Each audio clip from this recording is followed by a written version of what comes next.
அண்மை செய்தியாக பார்த்து வருகிறோம்.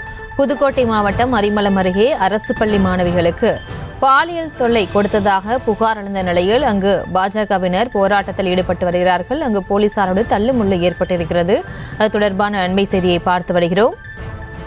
மேலும் இவர்களோடு இணைகிறார் செய்தியாளர் பாக்கியராஜ். வணக்கம், விவரங்களை வழங்கலாம். புதுக்கோட்டை மாவட்டம் திருமயம் சட்டமன்றம் தொகுதிக்குட்பட்ட அரிமளம் ஒன்றியம் ஒட்டப்புலி குடியிருப்பு பகுதியில் அமைந்துள்ள அரசு உயர்நிலைப் பள்ளியில் உதவி தலைமை ஆசிரியர் மாணவிகளிடம் பாலியல் துன்புறுத்தல் செய்ததன் காரணமாக கைது செய்யப்பட்டிருப்பது பேரதிர்ச்சியாக இருக்கிறது. தமிழக சட்டத்துறை அமைச்சராக இருக்கும் ரகுபதி அவர்களின் சட்டமன்ற தொகுதியிலேயே சட்டம் ஒழுங்கு சீர்கட்டிருக்கும் சூழ்நிலையை கண்டித்து புதுக்கோட்டை மாவட்ட ஆட்சியர் அலுவலகத்தில் கண்டன ஆர்ப்பாட்டம் நடைபெற்று வருகிறது. புதுக்கோட்டை மேற்கு மாவட்ட பாரதிய ஜனதா கட்சி சார்பில் மேற்கு மாவட்ட தலைவர் ராமச்சந்திரன், கிழக்கு மாவட்ட தலைவர் ஜெகதீசன் தலைமையில் இந்த ஆர்ப்பாட்டம் கண்டனம் நடைபெற்று வருகிறது.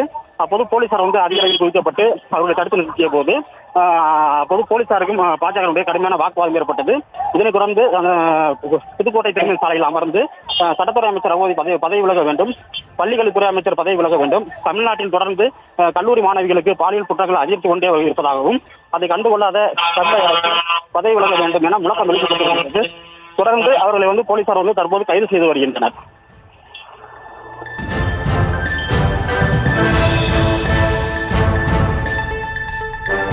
விவரங்களுக்கு நன்றி பாக்கியராஜ்.